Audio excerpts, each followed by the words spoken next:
सावन सोमवार की कथा के अनुसार अमरपुर नगर में एक धनी व्यापारी रहता था। दूर दूर तक उसका व्यापार फैला हुआ था। नगर में उस व्यापारी का सभी लोग मान सम्मान करते थे। इतना सब कुछ होने पर भी वह व्यापारी अंतर्मन से बहुत दुखी था, क्योंकि उस व्यापारी का कोई पुत्र नहीं था।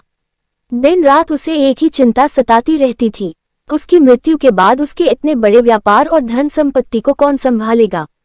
पुत्र पाने की इच्छा से वह व्यापारी प्रति सोमवार भगवान शिव की व्रत पूजा किया करता था। सायंकाल को व्यापारी शिव मंदिर में जाकर भगवान शिव के सामने घी का दीपक जलाया करता था। उस व्यापारी की भक्ति देखकर एक दिन पार्वती जी ने भगवान शिव से कहा, हे प्राणनाथ, ये व्यापारी आपका सच्चा भक्त है।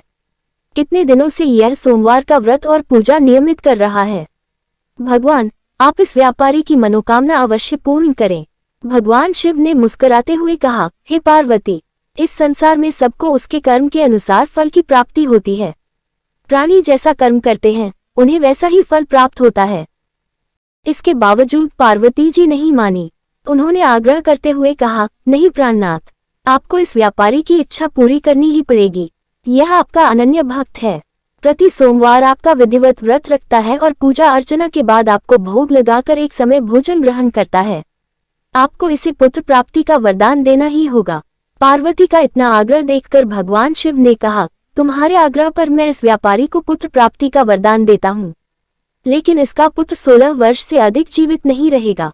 उसी रात भगवान शिव ने स्वप्न में उस व्यापारी को दर्शन देकर उसे पुत्र प्राप्ति का वरदान दिया और उसके पुत्र के 16 वर्ष तक जीवित रहने की बात भी बताई। भगवान के वरदान से व्यापारी को खुशी तो हुई, लेकिन पुत्र की अल्पायु की चिंता ने उस खुशी को नष्ट कर दिया। व्यापारी पहले की तरह सोमवार का विधिवत व्रत करता रहा। कुछ महीने पश्चात उसके घर अति सुंदर पुत्र उत्पन्न हुआ। पुत्र जन्म से व्यापारी के घर में खुशियां भर गईं। बहुत धूमधाम से पुत्र जन्म का समारोह मनाया गया। व्यापारी को पुत्र जन्म की अधिक खुशी नहीं हुई, क्योंकि उसे पुत्र की अल्पायु के रहस्य का पता था। ये रहस्य घर में किसी को नहीं मालूम था। विद्वान ब्राह्मणों ने उस पुत्र का नाम अमर रखा। जब अमर 12 वर्ष का हुआ तो शिक्षा के लिए उसे वाराणसी भेजने का निश्चय हुआ। व्यापारी ने अमर के मामा दीपचंद को बुलाया और कहा कि अमर को शिक्षा प्राप्त करने के लिए वाराणसी छोड़ आओ। अमर अपने मामा के साथ शिक्षा प्राप्त करने के लिए चल दिया। रास्ते में जहां भी अमर और दीपचंद रात्रि विश्राम के लिए ठहरते, वहीं यज्ञ करते और ब्राह्मणों को भोजन कराते थे। लंबी यात्रा के बाद अमर और दीपचंद एक नगर में पहुंचे। उस नगर के राजा की कन्या के विवाह की खुशी में पूरे नगर को सजाया गया था। निश्चित समय पर बारात आ गई, लेकिन वर का पिता अपने बेटे के एक आंख से काने होने के कारण बहुत चिंतित था। उसे इस बात का भय सता रहा था कि राजा को इस बात का पता चलने पर कहीं वह विवाह से इनकार न कर दे, इससे उसकी बदनामी होगी। वर के पिता ने अमर को देखा तो उसके मस्तिष्क में एक विचार आया। उसने सोचा, क्यों न इस लड़के को दूल्हा बनाकर राजकुमारी से विवाह करा दूं। विवाह के बाद इसको धन देकर विदा कर दूंगा और राजकुमारी को अपने नगर में ले जाऊंगा। वर के पिता ने इसी संबंध में अमर और दीपचंद से बात की। दीपचंद ने धन मिलने के लालच में वर के पिता की बात स्वीकार कर ली। अमर को दूल्हे के वस्त्र पहनाकर राजकुमारी चंद्रिका से विवाह करा दिया गया। राजा ने बहुत सा धन देकर राजकुमारी को विदा किया। अमर जब लौट रहा था तो सच नहीं छिपा सका और उसने राजकुमारी की ओढ़नी पर लिख दिया, राजकुमारी चंद्रिका, तुम्हारा विवाह तो मेरे साथ हुआ था, मैं तो वाराणसी में शिक्षा प्राप्त करने जा रहा हूँ। अब तुम्हें जिस नवयुवक की पत्नी बनना पड़ेगा वह कान्हा है। जब राजकुमारी ने अपनी ओढ़नी पर लिखा हुआ पढ़ा तो उसने काने लड़के के साथ जाने से इनकार कर दिया। राजा ने सब बातें जानकर राजकुमारी को महल में रख लिया। उधर अमर अपने मामा दीपचंद के साथ वाराणसी पहुंच गया। अमर ने गुरुकुल में पढ़ना शुरू कर दिया। जब अमर की आयु 16 वर्ष पूरी हुई तो उसने एक यज्ञ किया। यज्ञ की समाप्ति पर ब्राह्मणों को भोजन कराया और खूब अन्न वस्त्र दान किए। रात को अमर अपने शयन कक्ष में सो गया। शिव के वरदान के अनुसार शयनावस्था में ही अमर के प्राण पखेरु उड़ गए। सूर्योदय पर मामा अमर को मृत देखकर रोने पीटने लगा। आसपास के लोग भी एकत्र होकर दुख प्रकट करने लगे। मामा के रोने विलाप करने के स्वर समीप से गुजरते हुए भगवान शिव और माता पार्वती ने भी सुने। पार्वती जी ने भगवान से कहा, प्राणनाथ, मुझसे इसके रोने के स्वर सहन नहीं हो रहे, आप इस व्यक्ति के कष्ट अवश्य दूर करें। भगवान शिव ने पार्वती जी के साथ अदृश्य रूप में समीप जाकर अमर को देखा तो पार्वती जी से बोले, पार्वती, ये तो उसी व्यापारी का पुत्र है। मैंने इसे 16 वर्ष की आयु का वरदान दिया था, इसकी आयु तो पूरी हो गई। पार्वती जी ने फिर भगवान शिव से निवेदन किया, हे प्राणनाथ, आप इस लड़के को जीवित करें, नहीं तो इसके माता पिता पुत्र की मृत्यु के कारण रो रो कर अपने प्राणों का त्याग कर देंगे। इस लड़के का पिता तो आपका परम भक्त है, वर्षों से सोमवार का व्रत करते हुए आपको भोग लगा रहा है। पार्वती के आग्रह करने पर भगवान शिव ने उस लड़के को जीवित होने का वरदान दिया और कुछ ही पल में वह जीवित होकर उठ बैठा। शिक्षा समाप्त करके अमर मामा के साथ अपने नगर की ओर चल दिया। दोनों चलते हुए उसी नगर में पहुंचे जहां अमर का विवाह हुआ था। उस नगर में भी अमर ने यज्ञ का आयोजन किया। समीप से गुजरते हुए नगर के राजा ने यज्ञ का आयोजन देखा। राजा ने अमर को तुरंत पहचान लिया। यज्ञ समाप्त होने पर राजा अमर और उसके मामा को महल में ले गया और कुछ दिन उन्हें महल में रखकर बहुत सा धन वस्त्र देकर राजकुमारी के साथ विदा किया। रास्ते में सुरक्षा के लिए राजा ने बहुत से सैनिकों को भी साथ भेजा। दीपचंद ने नगर में पहुंचते ही एक दूत को घर भेजकर अपने आगमन की सूचना भेजी। अपने बेटे अमर के जीवित वापस लौटने की सूचना से व्यापारी बहुत प्रसन्न हुआ। व्यापारी ने अपनी पत्नी के साथ स्वयं को एक कमरे में बंद कर रखा था।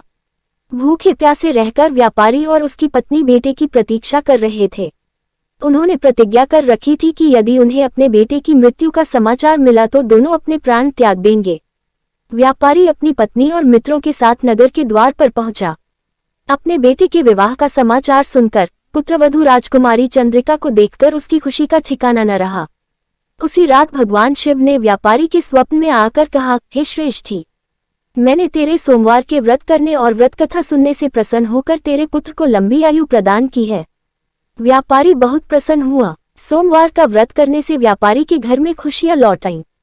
शास्त्रों में लिखा है कि जो स्त्री पुरुष सोमवार का विधिवत व्रत करते और व्रत कथा सुनते हैं उनकी सभी इच्छाएं पूरी होती हैं। ओम जय शिव ओंकारा, स्वामी हर शिव ओंकारा, ब्रह्मा विष्णु सदाशिव अर्धांगिनी धारा। ओम जय शिव ओंकारा, एकानन चतुरानन पंचानन राजे, स्वामी पंचानन राजे, हंसासन गरुड़ासन वृषवाहन साजे। जय शिव ओंकारा, दो भुज चार चतुर्भुज दस भुज ते सोहे, स्वामी दस भुज ते सोहे, तीनों रूप निरखता त्रिभुवन मन मोहे। जय शिव ओंकारा, अक्षमाला वनमाला मुंडमाला धारी, स्वामी मुंडमाला धारी, चंदन मृग मद चंदा भोले शुभकारी। जय शिव ओंकारा, श्वेतांबर पीतांबर बाघांबर अंगे, स्वामी बाघांबर अंगे, सनकादिक ब्रह्मादिक भूतादिक संगे। जय शिव ओंकारा, करके मध्य चकमंडल चक्र त्रिशूल धरता, स्वामी चक्र त्रिशूल धरता, जग करता जग हरता जग पालन करता। ओम जय शिव ओंकारा, ब्रह्मा विष्णु सदाशिव जानत अविवेका, स्वामी जानत अविवेका, प्रणवाक्षर के मध्य यह तीनों एका। जय शिव ओंकारा, त्रिगुण शिव जी की आरती जो कोई जन गावे, स्वामी जो कोई जन गावे, कहत शिवानंद स्वामी मन वांछित फल पावे। जय शिव ओंकारा,